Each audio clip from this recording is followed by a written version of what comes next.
जहाँ प्रेम पूर्ण विराम की ओर जब जाए तो जिससे स्नेह होता है, जिससे प्रेम होता है, उसका अपमान सहन नहीं होता है, उसका अपमान सह नहीं जाता है।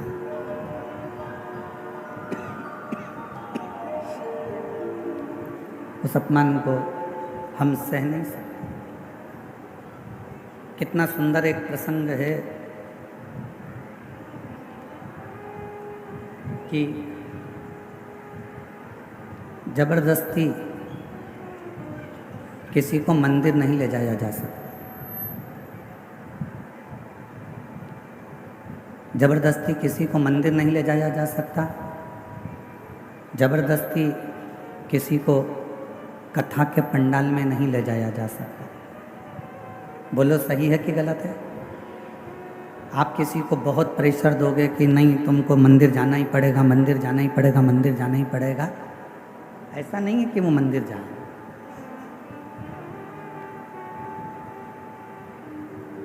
जबरदस्ती किसी को मंदिर नहीं ले जाया जा सकता। जबरदस्ती किसी को कथा के पंडाल तक नहीं ले जाया जा सकता।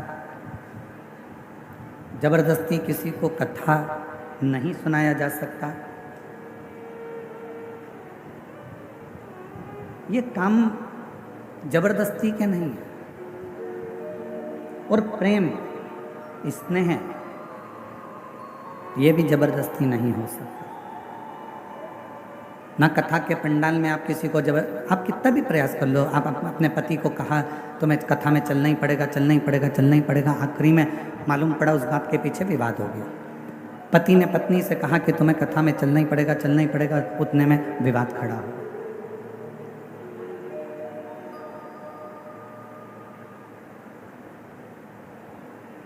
पत्नी ने पति से कहा कि तुम्हें मंदिर जाना ही पड़ेगा, मंदिर चलना ही पड़ेगा, मंदिर चलना ही पड़ेगा, मालूम पड़े विवाद खड़ा हो। तो जबरदस्ती ना कथा के पंडाल में पहुंच सकते हो, जबरदस्ती ना आप मंदिर पहुंच सकते हो, जबरदस्ती ना आप कथा सुन सकते हो। ये तो अपने भीतर की मस्ती होती है। ये तो अपने भीतर का एक आनंद होता है, अपने भीतर की एक अलमस्ती होती है। और उसी भीतर की मस्ती में, उसी ही भीतर की अलमस्ती में हम भगवान शिव का गुणगान कर बैठते हैं। उसी भीतर की परमात्मा की अलमस्ती में हम भगवान की कथा में जा बैठते हैं। उसी भीतर की अलमस्ती में हम भगवान का स्मरण कर बैठते हैं। और जब हम भगवान का भजन शिव की मस्ती में, शंकर की मस्ती में, भजन की मस्ती में, भगवान की करुणा की मस्ती में, जब हम शिव के भजन की मस्ती में डूबने लगते हैं, तब हमारा शंकर एक काम करता है कि हमको वो हस्ती बना देता है जो दुनिया में कोई एक दो ही हो पाते हैं। ये शिव की मस्ती का आनंद है।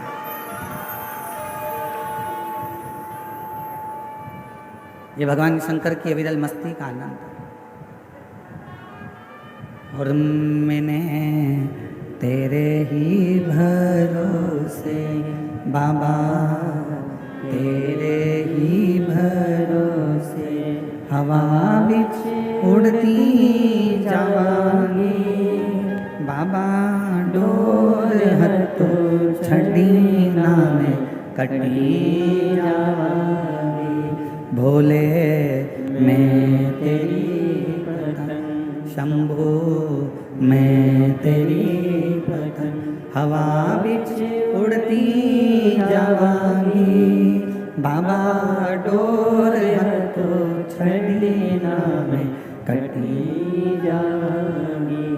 तो हमारे भीतर जब शिव नाम की मस्ती हो, हमारे भीतर जब भगवान शंकर के नाम की मस्ती हो, हमारे भीतर जब शिव नाम का स्मरण हो, हमारे भीतर जब शंकर नाम की मस्ती अंदर से, भीतर से सम्मुख में प्रकट होने लगे, तब समझ लेना कि शिव तुम्हारे हृदय में आकर बैठ गए। अब तुम साधारण नहीं, तुम्हारी हस्ती स्वयं शिव देवाधिदेव महादेव कुछ निश्चित कर रहे, कुछ भगवान शंकर निश्चित कर रहे। 3 चीजें हैं। पहले नंबर पर है शिक्षा, और वो शिक्षा जिसको हम अच्छे स्कूल में, अच्छे कॉलेज में, अच्छे गुरु के पास, अच्छे टीचर के पास पहुंचकर ग्रहण करते हैं। और वो शिक्षा हमको जीने का तरीका सिखाती है। वो शिक्षा आपको एक अच्छी कुर्सी तक भी पहुंचा सकती है। वो शिक्षा आपको एक अच्छे पद तक पहुंचा सकती है।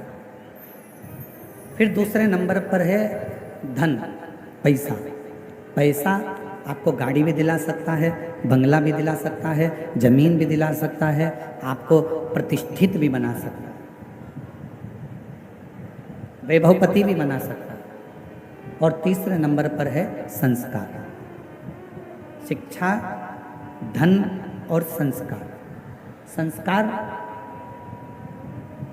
यदि आपके जीवन में है, श्रेष्ठ संस्कार यदि आपकी जिंदगी में है, तो आपने जो शिक्षा ग्रहण करी है, आपके पास में जो धन आया है, संपदा आई है, जो शिक्षा आई है, आपके भीतर का संस्कार, आपको शिक्षा और धन के साथ में यदि संस्कार का मिश्रण हो जाता है, तो आप जगत के वो स्त्री, वो पुरुष बन जाते हो जो जीते जी तो पुजाते ही हो, मरने के बाद भी पुजाते हो। संस्कार का पुट उस शिक्षा में, संस्कार का पुट उस धन में हमको और आपको एक ऊर्जा प्रदान करता है, एक बल प्रदान करता है।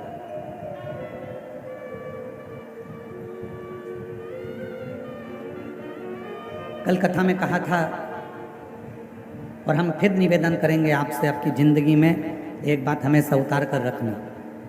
किसी को आप 1 रुपये दान नहीं कर सकते, बिल्कुल मत करो। किसी को आप अठन्नी नहीं दे सकते, बिल्कुल मत दो।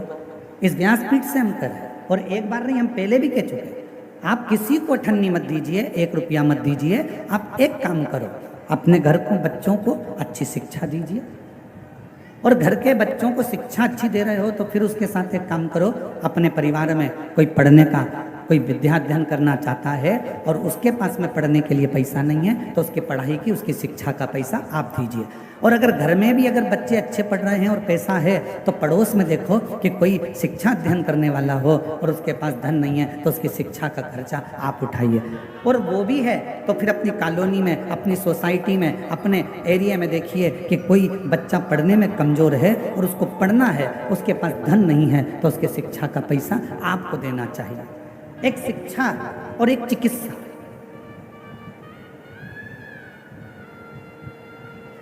एक शिक्षा और एक चिकित्सा, ये जिंदगी में जितना बन सकता है अच्छे के माध्यम से, अच्छे कर्म के माध्यम से बांटते जाओ।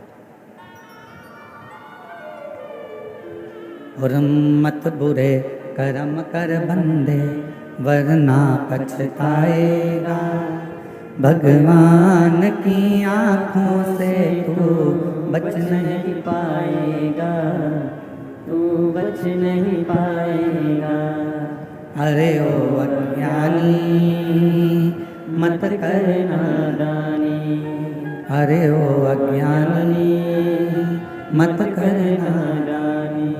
तेरे कर्म का फल भी तू ही पाएगा, जैसा किया तूने तेरे आगे आएगा। मत बुरे कर्म कर बंदे, वरना पछताएगा। भगवान की आँखों से तू बच नहीं पाएगा, तू बच नहीं पाएगा।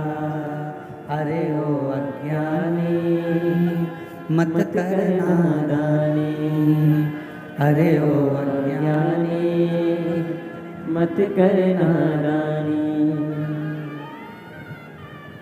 हमारे बीच में छत्तीसगढ़ शासन के श्री डीजीपी साहब श्री अरुण देव गौतम जी यहाँ पर विराजमान हैं। एक बार जोरदार ताली बजाकर उनका स्वागत वंदन। मैं चाहूँगा व्यासपीठ के पास में आप आएँ और पोथी पूजन करें। छत्तीसगढ़ शासन के डीजीपी साहब श्री अरुण देव गौतम जी एक बार जोरदार ताली बजाकर उनका स्वागत वंदन। एक उच्च पद पर होने के बाद भी आपके संस्कार, उच्च पद पर होने के बाद भी एक माता पिता के जो संस्कार हैं वो बच्चों में झलकते हैं। और माननीय डीजीपी साहब के इस पंडाल में आना और शिव कथा में पहुंचना, ये माता पिता के संस्कारों की ही परिभाषा है। एक बार जोरदार ताली बजाकर उनको स्वागत वंदन अभिनंदन।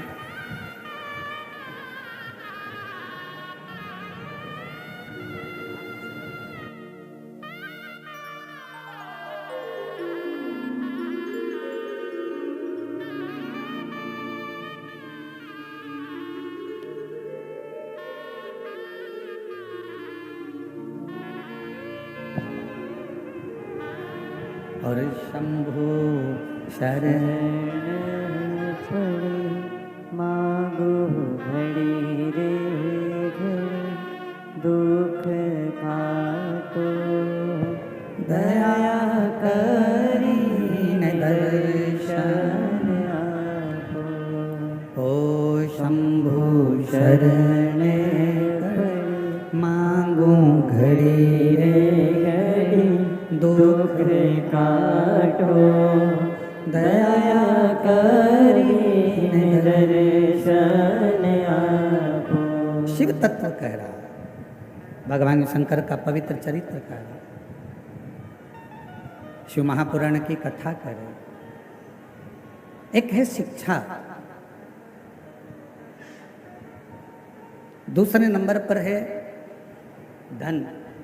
दोनों आ भी जाए, शिक्षा भी आ जाए और धन भी आ जाए, पर यदि शिव महापुराण की कथा कहती है यदि संस्कार ना आए तो वो शिक्षा और वो धन किसी काम का नहीं। संस्कार के बिना आपका धन बेकार है। एक बात पूछें, जरा उत्तर दीजिएगा। जितनी मेरी जीजियां बैठी हैं, जितने मेरे जीजा बैठे हैं, सब उत्तर देना। पूरे घर में जितने कमरे हैं, तुम्हारे घर के अंदर जितने रूम हैं, जितने कमरे हैं, उन कमरों में, उन रूम में सबसे अच्छा रूम, सबसे भरा हुआ रूम, जिस रूम में सबसे ज़्यादा आनंद आपको आता है रुकने में, बैठने में, बोलने में, वो रूम अगर होगा तो आपके घर की माँ का, आपके पिता का रूम होगा, जिसमें थोड़ी देर बैठोगे तो आनंद की अनुभूति होगी। अपने माता पिता का रूम, अपने माता पिता का कक्ष, अपने माता पिता का रूम। दिन भर की थकान हो, दिन भर की तकलीफ हो, थकान हो, कष्ट हो बहुत ज़्यादा, आप थोड़ी देर अपनी माता के कमरे में, अपने माँ के कक्ष में, थोड़ी देर अपने पिता के कक्ष में, जो घर के बुजुर्ग हैं उनके पास में 2 मिनट, 2 क्षण, 5-10 मिनट जाकर बैठ जाइए। और आप जब वहाँ पर जाकर बैठेंगे तो शिव महापुराण की कथा कहती है, आपको ऐसा लगेगा कि मेरे सिर पर किसी बुजुर्ग का हाथ है, मेरे सिर पर कोई बड़ा बैठा हुआ है और मैं इस कार्य को कर सकता।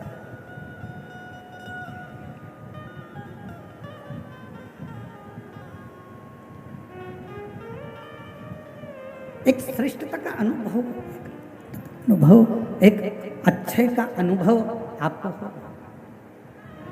और जितना अपने माता पिता के कमरे में, अपने माता पिता के कक्ष में जाकर आपको जो आनंद की अनुभूति होगी, शिव महापुराण की कथा कहती है वही आनंद की अनुभूति आपको देवाधिदेव महादेव के देवालय में जाकर, शिवालय में जाकर एक लोटा जल चढ़ाकर प्राप्त होगा। वही की वही।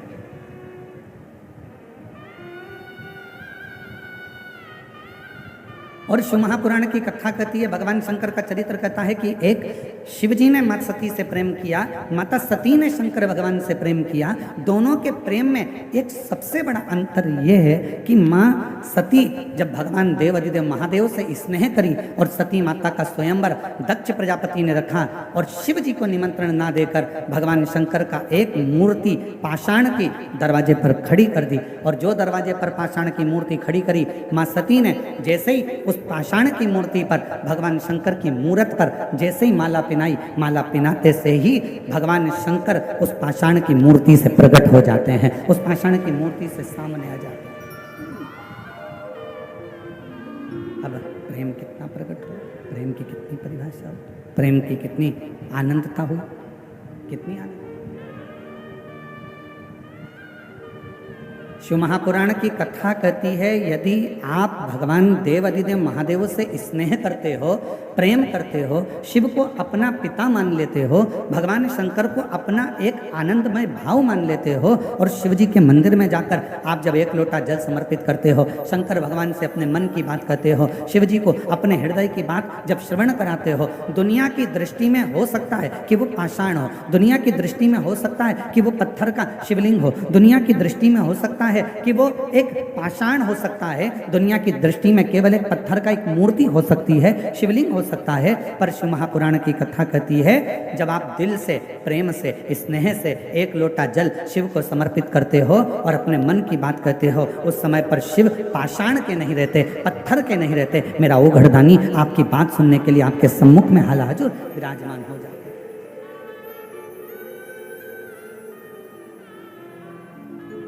और मैंने तेरे ही प्रेशर खोलो, मैंने तेरे ही भरोसे हवा बिच उड़ती जावांगी, बाबा डोर हर तो छठी नाम कटी जावांगी, भोले मैं तेरी कतन, शंभू मैं तेरी कतन, हवा बिच उड़ती जावांगी, बाबा डोर हर तो छठी नाम कटी जावांगी। शिव सती के प्रेम की कथा करे, भगवान शंकर के स्नेह की कथा करे।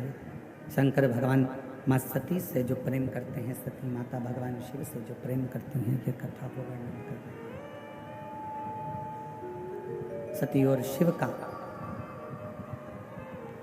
ये पवित्र प्रसंग कह रहा, पवित्र प्रसंग। और एक बड़ी सुंदर चरित्र,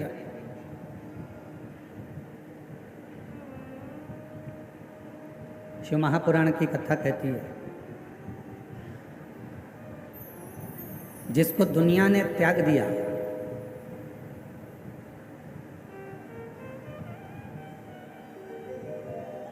आपके घर में भोजन बनाने के लिए गांव में लकड़ी जलती है, गोबरी कंडा जलता है और उसकी राख तैयार हो जाती है। उस राख को क्या करते हो? अलमारी में संभाल के रखते हो क्या? जम के तो बोलो नहीं। क्या करते हो? उसको फेंक देते हो या बर्तन मांजने में उसको थोड़ा सा रख।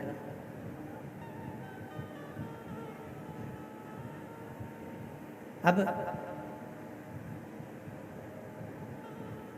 जिस राख को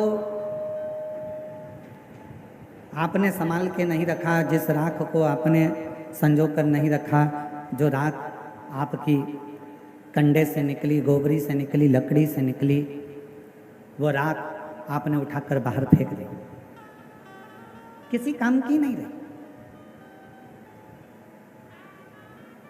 उस राख का कोई महत्व नहीं रहा, उस राख किसी काम की नहीं रही।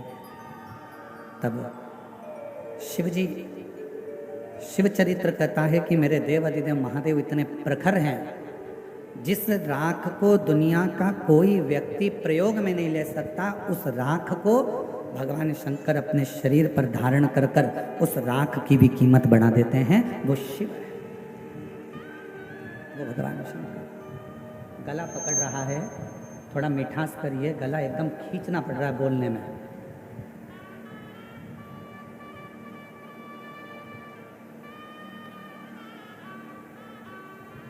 राख, जिस राख का कोई महत्व ही नहीं, जिस राख की कोई मूलता ही नहीं, वो राख भगवान शिव अपने शरीर पर धारण करता है, अपने शरीर। और चपटी भभूत में है खजाना कुबेर का। वो राख मेरे भगवान शंकर, वो राख मेरे शिव अपने शरीर पर धारण कर रहे हैं। और एक और प्रसंग ध्यान देना, राख तो शिव जी ने अपने शरीर पर धारण कर लिया।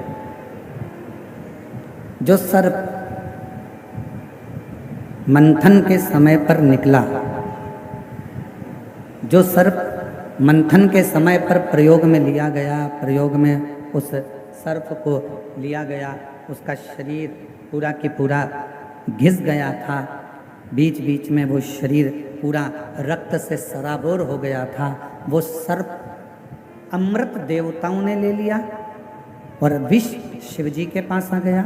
और वो सर्प जो शरीर से बिल्कुल बेकार सा हो गया था, जिसका शरीर पूरा घायल हो गया था, जिसका शरीर किसी काम का नहीं बचा था, वो सर्प आखिरी में भगवान शंकर को दया आई और शिव जी को लगा कि देवताओं ने तो अमृत प्राप्त कर लिया, मुझे विष मिल गया, पर ये सर्प को कुछ भी नहीं मिला जिसने वो मंथन किया।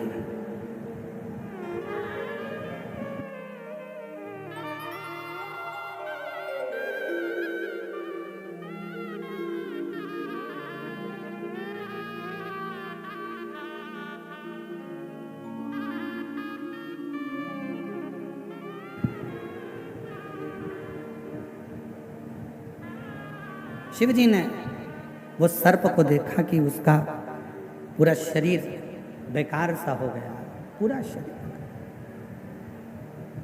और जब शरीर पूरा बेकार सा हो गया, तब मेरे देवाधिदेव महादेव ने उस सर्प को अपने गले में धारण किया, अपने गले।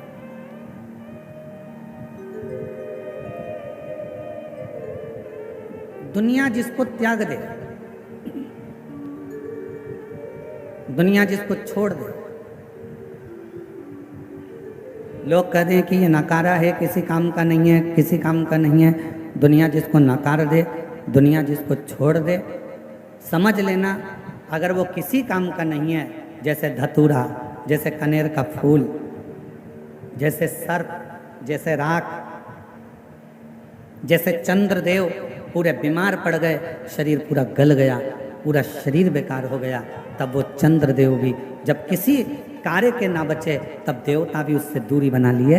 तब मेरे भगवान शंकर ने चंद्र को भी स्वीकार करा, राख को, भस्म को भी स्वीकार करा। तब मेरे भगवान शंकर ने सर्प को भी स्वीकार करा, और राख को, धतूरे को, कनेर को मेरे शंकर भगवान स्वीकार करते गए, स्वीकार करते गए, मेरे शंकर भगवान स्वीकार करते, मेरे शिव जी ने उसको स्वीकार कर लिया। ऐसे मेरे भगवान शंकर है, ऐसे मेरे भगवान शिव है।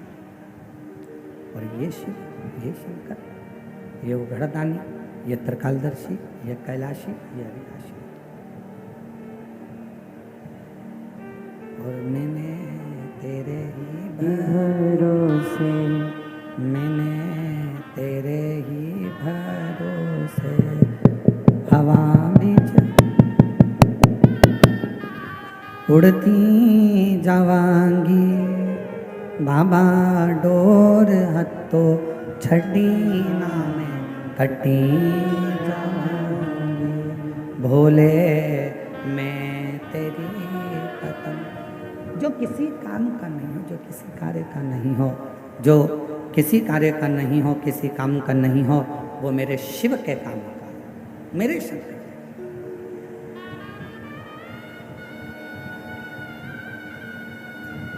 चलो एक बात और आपसे पूछें, कोई ऐसा देवता जो एक लोटे जल से राजी हो जाता हो?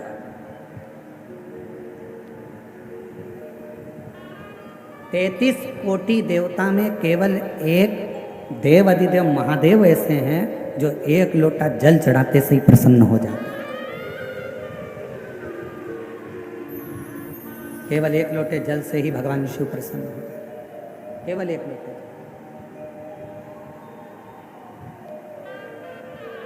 बोलबम का नारा है, जरा जम के बोलो, बोलबम का नारा है सारी समस्या का हल, सारी समस्या का हल श्री शिवाय, श्री शिवाय, श्री शिवाय। 33 कोटि देवता में केवल एक देव अधिदेव महादेव ऐसे हैं जो एक लोटा जल चढ़ाते से ही प्रसन्न हो जाते।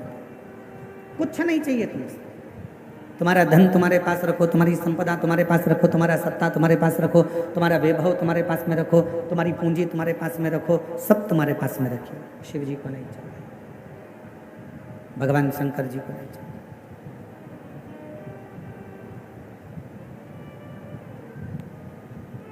एक प्रसंग, उस प्रसंग में भगवान दक्ष प्रजापति की बेटियां जिनका विवाह चंद्रदेव के साथ में हुआ था, वो सारी की सारी 27 कन्या रोती रोती दक्ष प्रजापति के पास पहुंच गई।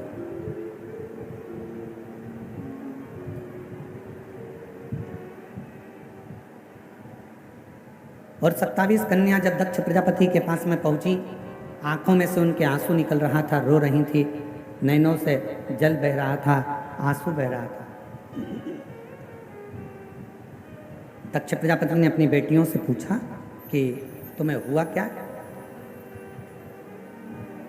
तुम्हारी आंखों में जल भरा हुआ है, तुम रो रही हो, तुम्हें हुआ क्या है? क्यों रो रही हो? किस लिए?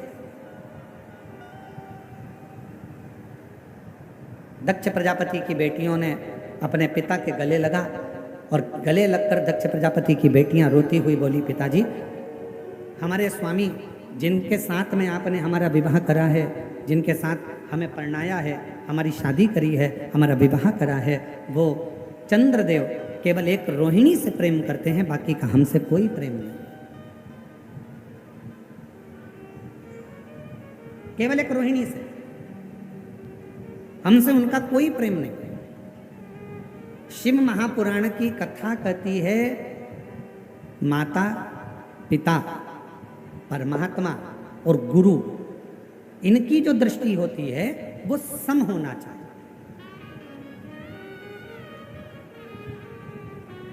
घर की बूढ़ी माँ, जितनी बुजुर्ग माताएं बैठी हैं, इनसे निवेदन है, तुम्हारे मुंह से कभी मत कहना कि बड़ी बहू अच्छी कि छोटी बहू अच्छी। बुढ़ापा आते आते गेंद किसी भी पाले में जा सकती है और कोई सी भी बहू से पाला पड़ सकता है, कोई सी भी बहू से काम पड़ सकता है।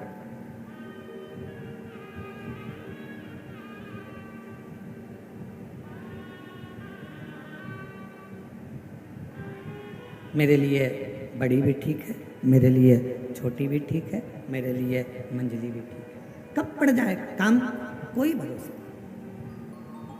कभी मत कहो कि मेरे लिए बड़ी अच्छी है कि छोटी अच्छी है। भले तुम्हें बड़ी बहू रही हो, भोजन करा रही हो, तुम्हारा पूरा काम कर रही हो, फिर भी मत बोलो कि मेरे लिए बड़ी अच्छी है कि छोटी अच्छी। मेरे लिए सब अच्छी हैं, समय आएगा तब देखा जाएगा, समय आएगा तब देखा जाएगा, समय आएगा तब देखा जाएगा, तब देखिए।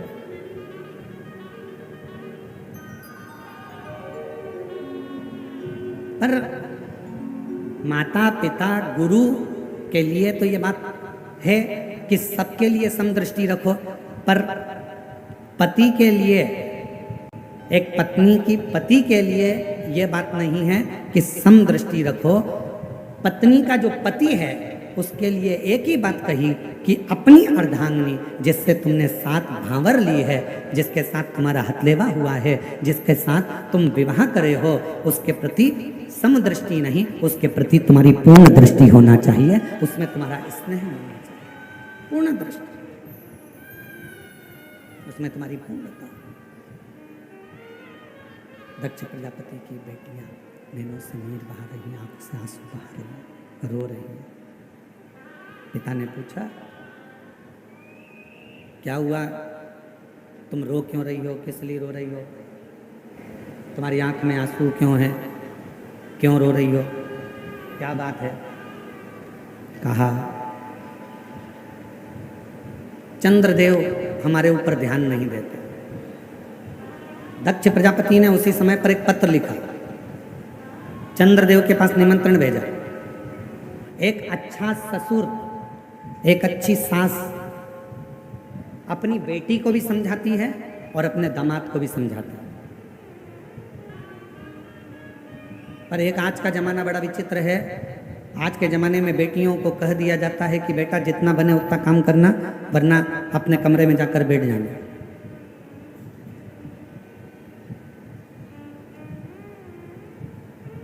पर एक अच्छी माँ, ये बक्से नहीं चल रहा है, एक अच्छी माँ ये चल रहे हैं,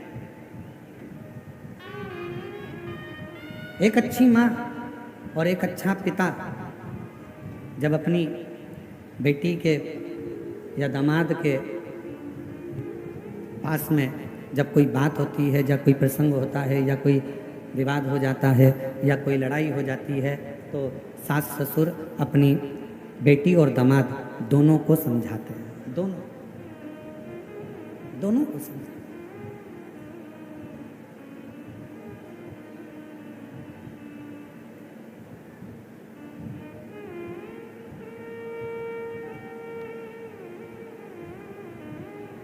और दोनों को समझाया जाता है, दोनों को जब कहा, भोजन कर रहे थे चंद्रदेव, और भोजन करते करते चंद्रदेव से दक्ष प्रजापति ने कहा कि हमारी 27 कन्याओं का विवाह तुम्हारे साथ में हुआ है, केवल एक रोहिणी के प्रति तुम्हारा प्रेम है,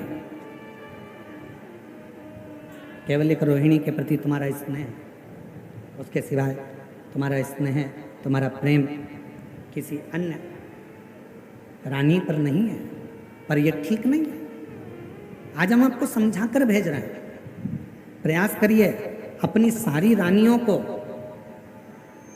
अपनी अर्धांगिनी मानकर प्रत्येक रानी के प्रति तुम्हारी दृष्टि पूर्ण रखिए, पूर्ण दृष्टि।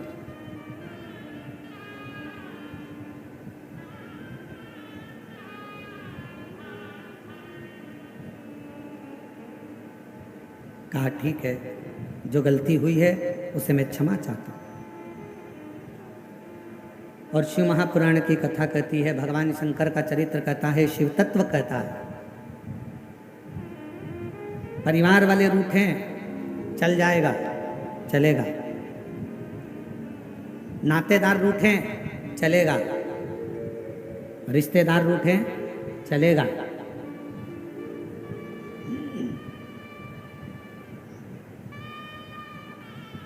किस्मत रूठे। शिव महापुराण की कथा ये भी कहते हैं, नातेदार रूठ रहे हैं, रिश्तेदार रूठ रहे हैं, कुटुंबी रूठ रहे हैं, परिवार वाले रूठ रहे हैं, सब रूठे चलेगा, किस्मत भी रूठे चलेगा। शिव महापुराण की कथा यहाँ तक कहती है कि किस्मत भी रूठे चलेगा, पर शिव पुराण की कथा कहती है सब रूठे, पर किस्मत बनाने वाला नहीं रूठना चाहिए, वो हमारे लिए अनुकूल होना चाहिए।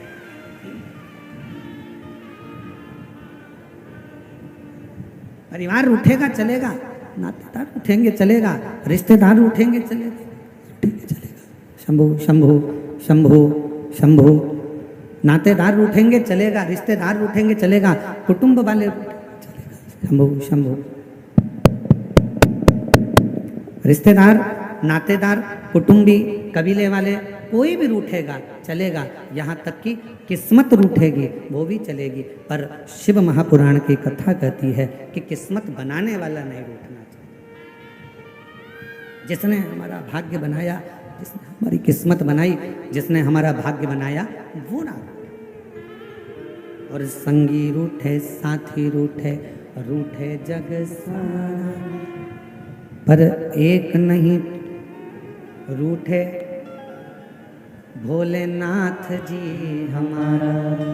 कि संगी रूठे साथी रूठे रूठे जग सारा, पर एक नहीं रूठे भोलेनाथ जी हमारा। एक नहीं रूठना चाहिए।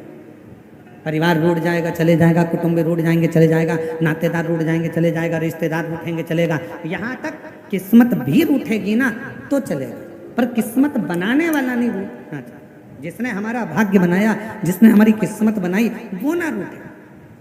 और परिवार को राजी करोगे, वो थोड़े दिन के राजी होंगे, धन खत्म हुआ परिवार राजी होना बंद हो जाएगा। रिश्तेदार को राजी करोगे, उनको सम्मान देते रहोगे, तब तक राजी रहेंगे। तुमने सम्मान देना बंद कर दिया, वो राजी होना बंद हो गया। कुटुंबी, परिवार वाले, नाते वाले, रिश्ते वाले, जितने अपने हैं, इन सबको जितना आदर, जितना सम्मान, जितना धन, जितनी दौलत, जितनी प्रतिष्ठा, जितना जितना दोगे, ये सब तुम्हारा सम्मान जब तक तुम दोगे तब तक ये अच्छे रहेंगे। और जिस दिन तुमने इनको सम्मान देना बंद कर दिया, बस ये भी रूठ कर बैठ जाएंगे। ध्यान देना, किस्मत भी रूठे ना तो चलेगा, पर वो परमात्मा जिसने हमारा भाग्य बनाया, वो परमात्मा जिसने हमारी किस्मत बनाई, वो परमात्मा जिसने हमारा भाग्य बनाया, वो परमात्मा जिसने हमारी किस्मत बनाई, वो ना रूठे, उसको नहीं रूठना चाहिए। और लिखन वाले तो के दयाल लिखना, लिखन वाले तू हो के दयाल लिखना, मेरे हृदय बिच सतगुरु का प्यार लिखना, मेरे हृदय बिच सतगुरु का प्यार लिखना, नैनों पे लिखना दर्शन गुरु का, नैनों पे लिखना दर्शन गुरु का, जिह्वा पे गुरु जी का नाम लिखना, जिह्वा पे गुरु जी का नाम लिखना, मेरे हृदय बिच सतगुरु का प्यार लिखना, मेरे हृदय बिच सतगुरु का प्यार लिखना। ओ लिखन वाले तू हो के दयाल लिखना, लिखन वाले तू हो के दयाल लिखना, मेरे हृदय बिच सतगुरु का प्यार लिखना, मेरे हृदय बिच सतगुरु का प्यार लिखना। और तेरे डमरू की धुन सुन के मैं काशी नगरी आई।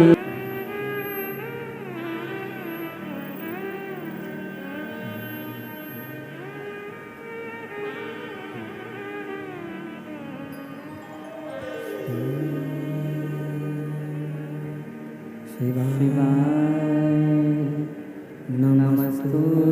नमस्तुभ्यं श्री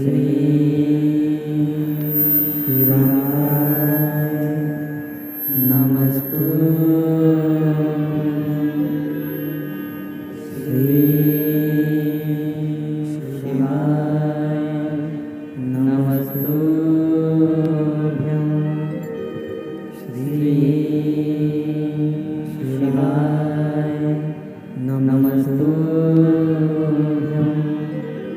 श्री शिवाय नमस्तुभ्यं। भोला सब दुख काटो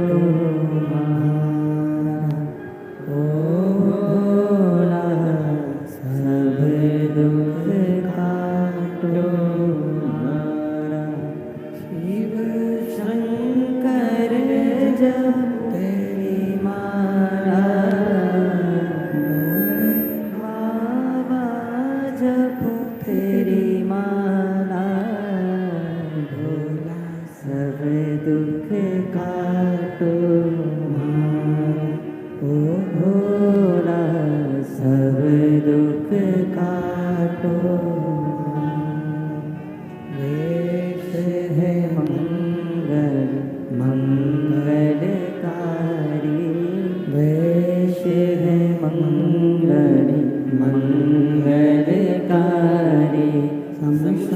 निवासी हमारा, शमशान निवासी हमारा, ओ भोला सब दुख काटो तुम्हारा, ओ भोला सब दुख काटो तुम्हारा।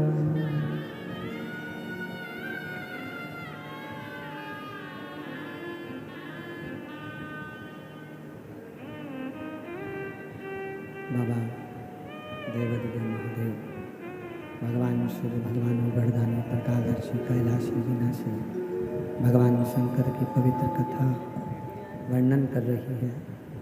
शिव महापुराण की कथा कर रही है। दक्ष प्रजापति ने चंद्रदेव को समझाया, यदि घर टूट रहा, परिवार यदि टूट रहा है, घर टूट रहा है, परिवार अगर टूट रहा है, तो प्रयास किया जाए कि पहले उनको समझाया जाए, और समझाना बहुत जरूरी है। पहले उसको समझाया जाए।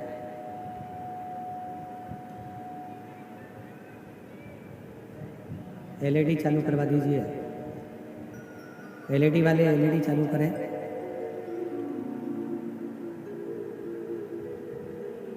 पहले समझाया जाए और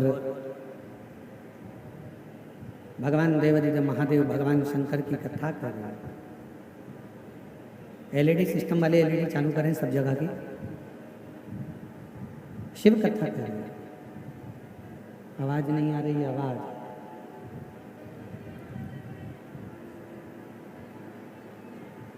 शिव कथा कर रहे हैं, भगवान शंकर का चरित्र कर।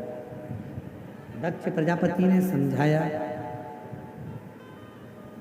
चंद्रदेव पहले तो राजी हो गए, फिर चंद्रदेव वापिस।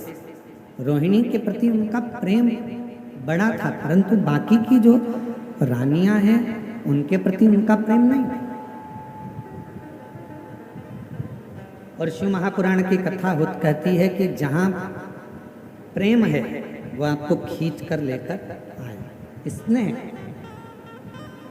आपके घर के पास में जो शिवालय है, आपके घर के पास में जो शंकर जी का मंदिर है, आप वहां पर अगर रोज एक लोटा जल चढ़ाने के लिए जाते हो, तो जो शिवालय पर आप प्रतिदिन भगवान शंकर को एक लोटा जल चढ़ाने के लिए जा रहे हो, उस शिवालय से, शिव जी के मंदिर से, भगवान शंकर के शिवलिंग से आपकी प्रीति, आपका प्रेम इतना बढ़ जाएगा कि वो शिवालय आपको खींच कर अपनी ओर लेकर आए। शिवालय। और मैं छत्तीसगढ़ शासन के माननीय मुख्यमंत्री जी श्री विष्णुदेव जी सहाय जी की धर्मपत्नी श्रीमती कौशल्या देवी जी सहाय जी बैठी हैं। हम इनके शिव भक्ति को और इनके भगवान शंकर की आराधना को मैं नमन करता हूँ। श्रावण के महीने में आपने लाखों पार्थिव शिवलिंग का निर्माण करा और साथ में बैठकर पूजन भी करी, और पूरे देशवासियों को ये प्रेरणा दी कि आप कितने भी ऊंचे ओहदे पर बैठ जाओ पर अपने संस्कारों को नहीं भूलना चाहिए। एक बार जोरदार ताली बजाकर उनका साथ होता, उनका अपने संस्कारों को मत भूलो। मैं दीदी को बहुत बहुत साधुवाद देता हूँ उसके लिए। शिव तत्व इसी को कहता, पहले समझाओ। शंकर के प्रति प्रेम होगा, शिव के प्रति प्रेम होगा। कहाँ से लेके आए हो? शिव के प्रति प्रेम होगा, स्नेह होगा, शिव आपको खींच कर लेते हैं। चंद्रदेव को समझाया गया, चंद्रदेव को समझाया, चंद्रदेव राजी हो गए, फिर पुनः वैसे हो गए। अब की बार चंद्रदेव को बुलाया गया और दक्ष प्रजापति ने क्रोध में आकर श्राप दे दिया। चंद्रदेव, हे चंद्रदेव, मेरी बेटियां तुमसे विवाही हैं, पर तुमने मेरी एक बेटी पर प्रेम रखा और बाकी की बेटियों को स्नेह नहीं दिया। मैं तुम्हें श्राप देता हूँ कि तुम्हारा काया का रोग होगा और तुम्हारा शरीर, तुम्हारा पूरा शरीर गल गल कर नीचे गिरेगा। चंद्र को काया का रोग लगेगा। और जब चंद्र को काया का रोग लगा, चंद्रदेव की आंख में आंसू भर गए और रोने लगे। शिव महापुराण की कथा कहती है, जिंदगी में एक बात अपने अंदर उतार कर रखना, यदि शरीर में कोई रोग लग गया है, शरीर में कोई कष्ट आ गया है, शरीर में कोई बीमारी आ गई है, तो रो मत। पहले जाओ डॉक्टर के पास, अपने प्राथमिक चिकित्सा केंद्र में, फिर बड़े हॉस्पिटल में, फिर उससे बड़े हॉस्पिटल में, अच्छे अच्छे डॉक्टर के पास जाइए, उनका इलाज करवाइए, वो जो दवाइयाँ दें, जांचें कराएं, वो सारी जांचें भी करें। और डॉक्टर को शिव का एक रूप मानकर, डॉक्टर को भगवान शंकर का एक रूप मानकर, उनकी बात को मानते हुए जो डॉक्टर दवाई दे, जो डॉक्टर जांचे बोले, वैसा वैसा क्रम करवाइए। और जो दवाइयाँ डॉक्टर दे उसको शिव को, शंकर को अपना मानकर कि मैं कुंदकेश्वर महादेव का, कुंदकेश्वर का नाम लेकर वो दवाइयाँ, डॉक्टर की दी हुई दवाई को खाना प्रारंभ करिए। एक तरफ दवा होगी, दूसरी तरफ शिव जी की दुआ होगी, तो तुम्हारा रोग शीघ्र अतिशीघ्र समाप्त होगा, ये निश्चित।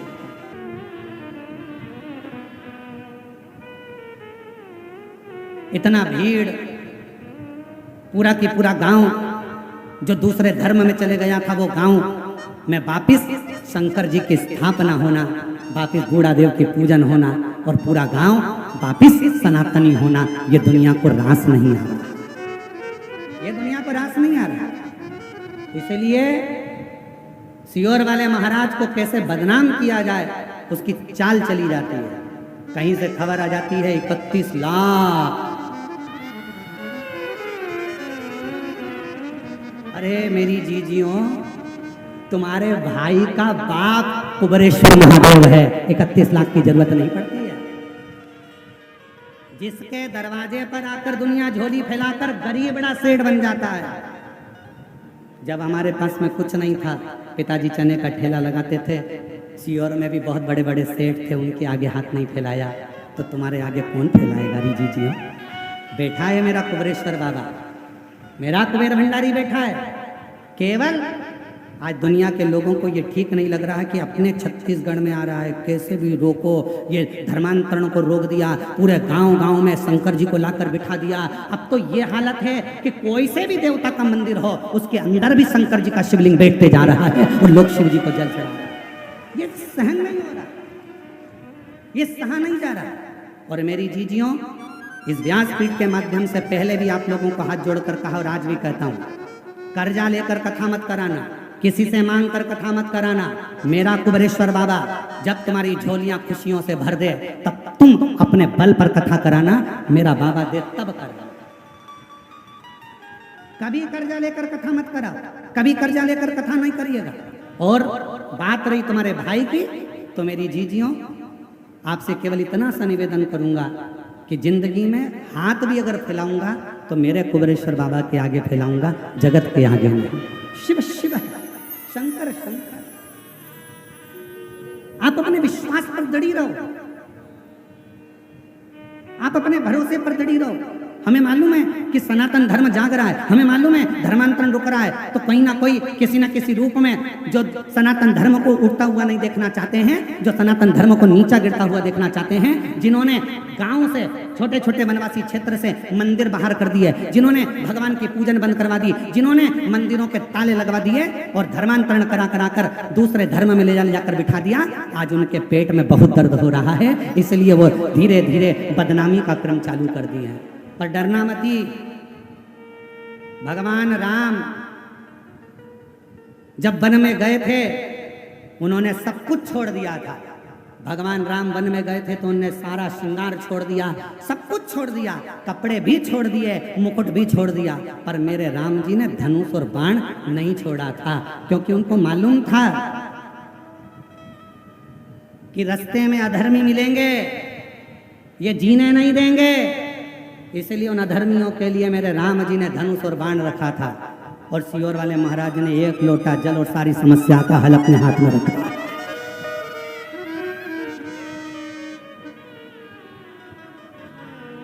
और अब तो एक नया नियम चालू कर दिया। जी जी, अब एक नया नियम चालू कर दिया। जिनके गांव में शंकर जी का शिवलिंग नहीं है और कोई बहन चाहे कि हमारे गांव में शंकर का शिवलिंग रखना है, पेड़ के नीचे रखना है, मंदिर नहीं है, तो कुबेरेश्वर धाम से पूरे भारतवासियों को छूट है। आप कुबेरेश्वर धाम आना और आपका मंदिर बताना कि आपको कितना बड़ा शिवलिंग चाहिए। कुबेरेश्वर धाम से निशुल्क, बिना शुल्क के नंदी और शिवलिंग भी आपको दिया जाएगा स्थापना करने। पूरे भारतवासियों को नहीं, मैं विदेश में रहने वाले भी सनातनियों से कहूंगा, तुम्हारे पास में भी अगर शिवलिंग नहीं है तो मेरे देश में आना, भारत की भूमि पर। और यह भारत कोई साधारण नहीं है महाराज। दुनिया के लोग कहते हैं भारत के वासी गरीब है। ना ना ना, पूरी दुनिया के लोग जितना तेल खाते होंगे उतना तेल तो हम शनिवार के दिन शनि महाराज पर चढ़ा देते हैं। भारत जितना तेल पूरे विदेश के लोग खाते हैं उतना तेल तो भारतवासी शनिवार के दिन शनि महाराज पर चढ़ा देते हैं। ये वो भारत है जहां तेल घी की नदियां बहती हैं। ये वो भारत है। और जिसको भी जरूरत हो शिवलिंग की, कुबेरेश्वर धाम पर जाकर सूचना दीजिए। बड़े प्रेम से 31 लाख वाले महाराज के पास जाकर, आज बड़ा गर्व होना चाहिए तुमको, तुम्हारे भाई की कीमत बड़ी है। कौन? 31 लाख वाला, सीहोर वाला। अरे प्रसन्न था, आनंद था। अरे हम तो बाबा के भरोसे चलते हैं, हम तो बाबा के भरोसे चलते हैं। ये दुनिया वाले जलते हैं, ये दुनिया वाले जलते हैं, हम तो बाबा के भरोसे चलते हैं। बस यही सहा नहीं। एक बहन ने लिखा 23 साल तक उसको, आ जाओ दीदी, आ जाओ, कम बोल, कम।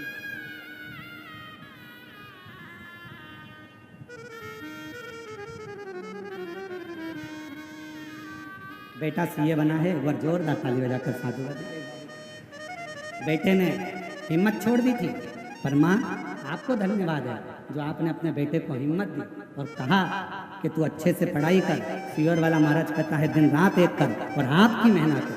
इसमें सीहोर वाले महाराज का नहीं माँ, आपको धन्यवाद है जो आपने अपने बेटे को ऊर्जा दी और ऊर्जा देकर अपने बेटे को सीए बना दिया। शिव शिव है। हमारे बीच में माननीय रमापति जी त्रिपाठी जी, रमापति राम जी त्रिपाठी जी, पूर्व भाजपा प्रदेश अध्यक्ष, पूर्व सांसद देवरिया से आए हैं। एक बार जोरदार ताली बजाकर उनका स्वागत, वंदन, अभिनंदन। जो उत्तर प्रदेश से केवल बाबा की कथा को श्रवण करने के लिए आए। एक बार जोरदार ताली बजाकर उनका साधुवाद। बड़े सहज सरल शिव के परम भक्त हैं जो भगवान देवादिदेव महादेव की कथा को श्रवण करने के लिए आप यहाँ पर आए। और हम तो बाबा के भरोसे चलते हैं, हम तो बाबा के भरोसे चलते हैं।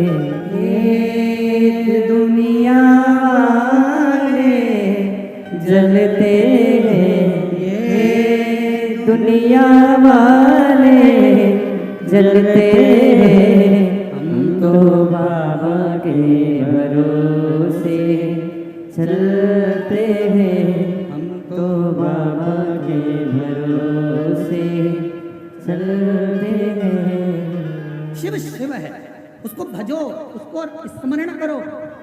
चंद्रदेव को काया का रोग हो गया, किसके पास जाए चंद्रदेव? रो पड़े, बिलक पड़े, नैनों से अश्रु बहने लगा चंद्रदेव, किसके पास जाए? देव ऋषि नारद जी से जाकर विनय करा, कोई मुझे नहीं साध रहा, मुझे काया का रोग हो गया, मेरा शरीर गलकर नीचे गिर गया। शरीर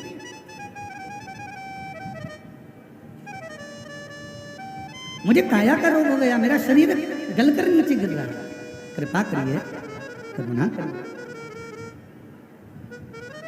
कुछ तो करिए। देव ऋषि नारद ने, तुमरुका जी ने जो नारद जी को शिव भक्ति बताई थी,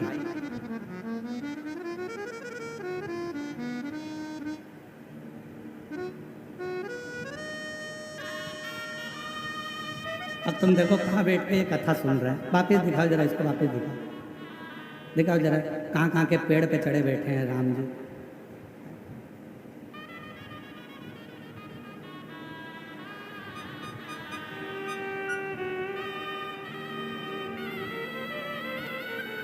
अब बोलो, दुनिया में ऐसे कथा सुनने वाले कभी देखे तुम लोगों ने कि पेड़ पे चढ़ चढ़ के बैठे हुए हैं? बताओ, अब इनको कौन, कौशल्या दीदी, इनको कौन कहता होगा कि इसको कहते हैं शिव की भक्ति, इसको कहते हैं माँ कौशल्या की धरा, इसको कहते हैं हमार छत्तीसगढ़िया।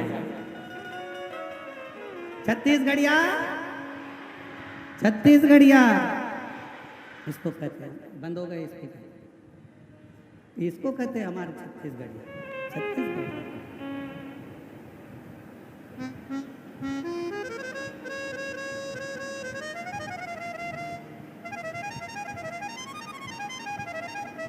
और हम तो बाबा के भरोसे हो गए। चलो चलते हैं, बंद हो रहा है। तो चलो बाबा के भरोसे चलते हैं। ये दुनिया वाले जलते हैं, ये दुनिया वाले जलते हैं। हम तो बाबा के भरोसे चलते हैं, शिवोर वाले के भरोसे चलते हैं। शिव शंकर की कथा कर रही है। चंद्र का रोग, शरीर का गलना, शिव जी की आराधना करना चंद्र ने, और भगवान शंकर प्रसन्न होकर चंद्र को जाकर दर्शन। जहां चंद्र को दर्शन दिया वहीं पर शिव जी का नाम सोमनाथ होगा।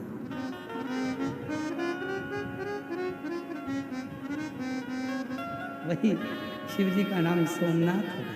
वही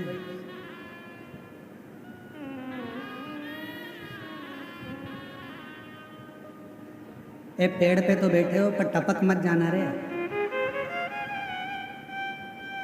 अब तुम्हारे चक्कर में हमें टेंशन हो गया कि तेरा क्या होगा रे कालिया। समझो,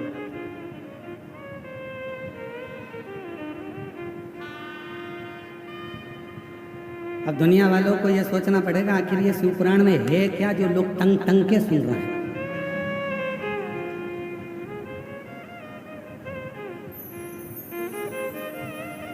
अजब निराली, अजब निराली है भोले की कथा, अजब निराली है। भगवान नारायण आ गए, भगवान ब्रह्मा जी आ गए, माँ जगत जननी जगदम्बा पार्वती जी से जाकर विनय करा कि फेरे हो रहे हैं, खड़े होइए, भावर लेना है आपको। पार्वती जी खड़ी नहीं हुई। नहीं कोई की बात नहीं मानी। तब आखिरी में मां मैनावती के पिताजी, पार्वती जी के नाना जी पितरदेव मंडप में आए। इसलिए आज भी सनातन धर्म में मंडप शादी का जब लगता है तो उसमें पितरों की पूजन होती है। पितरदेव आए, उन्होंने अपनी नातिन से पूछा, बेटी शिव जी के साथ तुम्हारी भावर होने वाली है, फेरे डलने वाले हैं, तुम ये फेरे क्यों नहीं लगाती? पार्वती जी ने अपने नाना जी से कहा, ये बताओ नाना जी, दो पुरुष एक स्त्री फेरे कैसे ले? शंकर जी के मस्तक पर चंद्रमा है, अगर मैं फेरे लूंगी तो दो पुरुष के साथ हो जाएंगे। शिव जी से कहो ना कि चंद्र को त्याग दें और फिर मुझसे विवाह करें। शंकर जी के कानों में शब्द गया, शंकर जी ने चंद्र को हाथ जोड़कर दूर किया और पार्वती जी के साथ में फिर फेरे डले और शिव पार्वती के संग पढ़ने लागी, हरे हरे पढ़ने लागी भावरिया। शिव पार्वती के संग पढ़ने लागी, हरे हरे पढ़ने लागी भाव। 23 साल के बाद हुआ। एक बार जोरदार ताली बजाकर स्वागत करिए।